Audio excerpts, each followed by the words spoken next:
Hey guys, Caller here. A little bit out of breath and a little bit hoarse, but I'm bringing you set 2 of Backho vs. Jangbi in day 2 of the OSL. By the way, let me repeat it again. Diggity and Moletrap, my very good friends from California, are going to be doing best versus much on the Violetak account. So you will only be seeing this series and, of course, Luxury Flash, July Rock for me. And Jangbi is up 1-0 in this game, in the series so far. Backho spawning in teal at the 5 o'clock position. Jangbi spawning in purple at the 11 o'clock position. I think something that's going to make this game very, very interesting is the fact that it's on the map Troy, which is, I have to say, my favorite map in the current map pool right now. It has just led to so much creative play, and not to go on again, but Flash vs. Luxury Game 1, check it out. But it's led to such creative play and just such absolutely interesting play so far because of those assimilators and the map structure and the fact you can deny expansions, you can take expansions safely, you can do all sorts of things. I think basically, if neither player goes for a fast rush, I'm going to expect both players to go for that robotics facility very early and to go for Reaver drops. That is my expectation, because on this map, Protoss versus Protoss, you pretty much need those Reavers, and you definitely need those shuttles to have the mobility necessary to be able to attack your opponents, and to, of course, pick up your expansions, because there's so many. There is an island expansion right next to your base, and any one of those other expansions or main bases on the map can potentially become island expansions just by killing off those assimilators.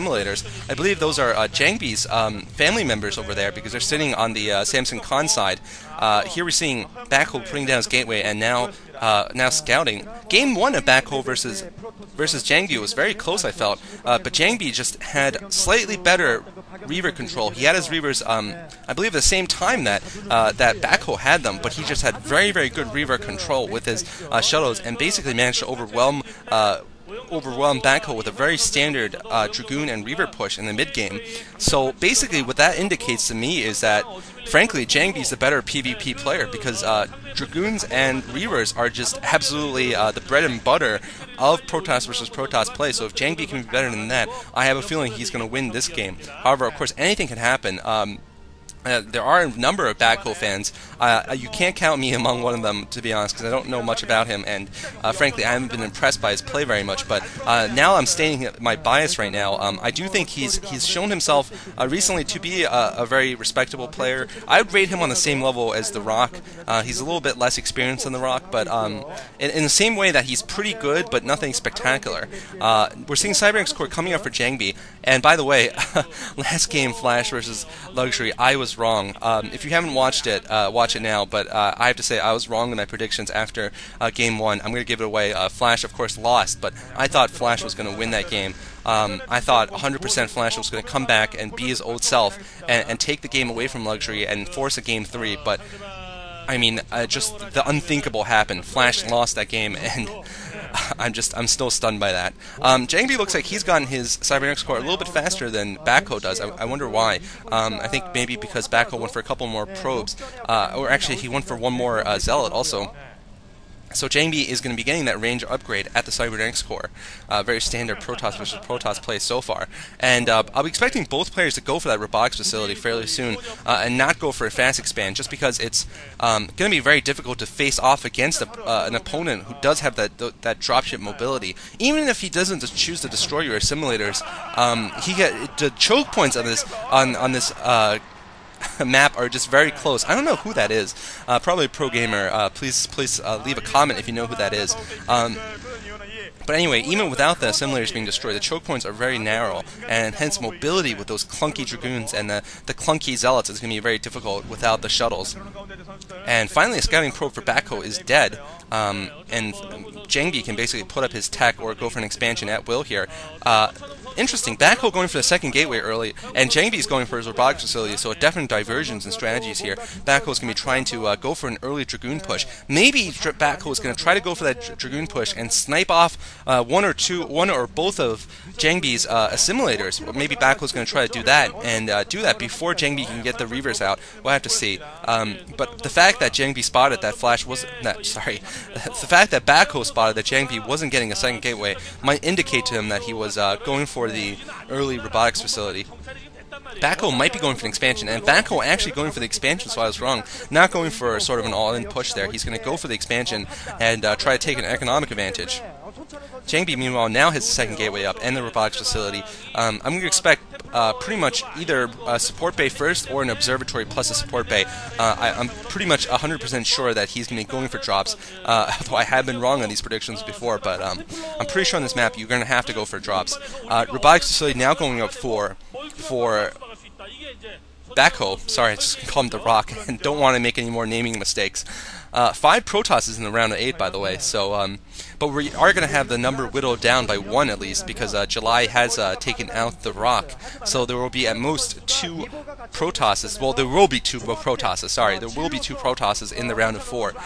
The winner of this matchup and the winner of Best Much. And we're seeing both the Robotics Support Bay and the Observatory from Jangbi. And let's see how early his Reaver comes out, if he goes for the Shuttle Reaver first or if he goes for the Observatory first. I think it would definitely behoove him to go for the fast Reavers and try to get some economic damage, or try to just push in and finish Backho off in the early game before Backho can take any kind of an advantage here. Now Jangbi is going to be behind on economics right now because he still does not have his expansion going up at all, and Backho has finished his expansion, so the onus is going to be onto Jangbi to do some early damage here with these Protoss Reavers. And we're not seeing we are seeing the Robotic Support Bay from Backho, so both players are going to be going for Reavers and drops. Of course, Jangbi will have about a 2-minute advantage on that. And here are Backho's parents looking nervous, his mom and his grandmother, perhaps.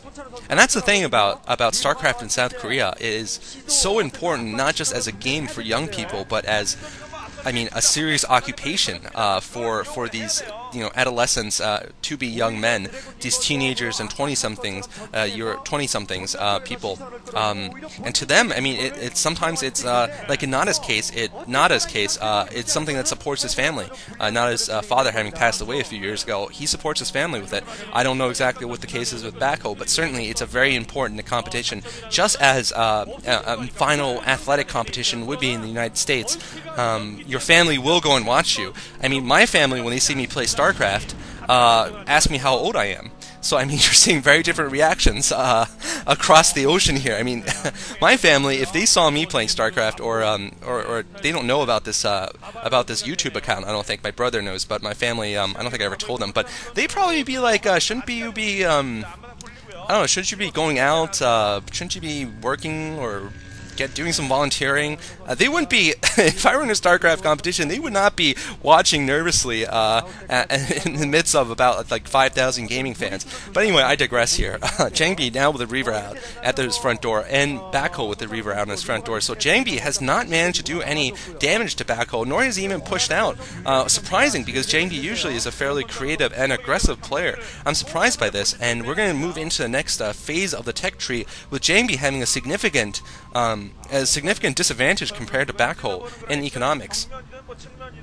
Of course, Jangbi could make it up by either going for a good harass or picking up his an island expansion or something like that, but Jangbi does not seem to be going for that.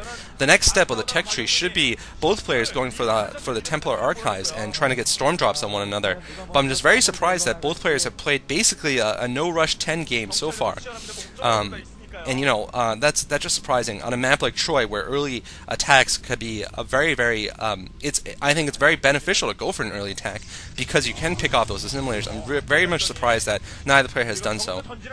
And now Backho feels a little bit comfortable in moving out a little bit, perhaps just to try to kill a scouting probe, or perhaps to launch a serious reconnaissance attack. But he does not have anything to hold move his Reavers forward. He does not have a shuttle. So okay, never mind. He does have a shuttle out now.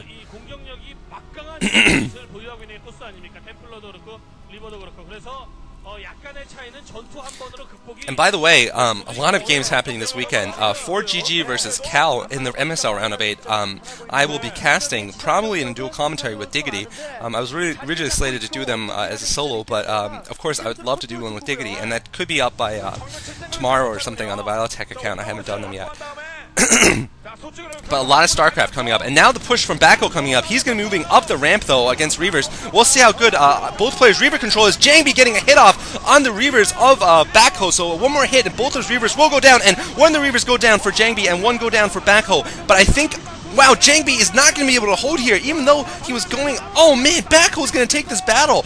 I totally did not expect that going up a ramp here, but Backho's economic advantage is what allowed him to win this battle, basically because he had that expansion up 2 minutes or 3 minutes before Jangbi. He has gotten more resources overall, and he has managed to build more Dragoons and more, basically just more Dragoons than Backho, and than Jangbi did. So Backho now taking all the units out, and Jangbi forced to use his probes. I think Jangbi's going... Oh man, Jangbi losing his shuttle there. So Jangbi is going to be in very big trouble. I think Jangbi might lose the game right now if he doesn't manage to hold this off. Backho was just killing so many of Jangbi's probes. Jangbi forced to build slow zealots to deal with Dragoons, and that is something you do not want to have to do. It basically is a sign of basically losing if you have to build zealots against Dragoons, against mass Dragoons. And that girl has kind of an Uma Thurman-like haircut, but anyway, Uma Thurman in Pulp Fiction. But,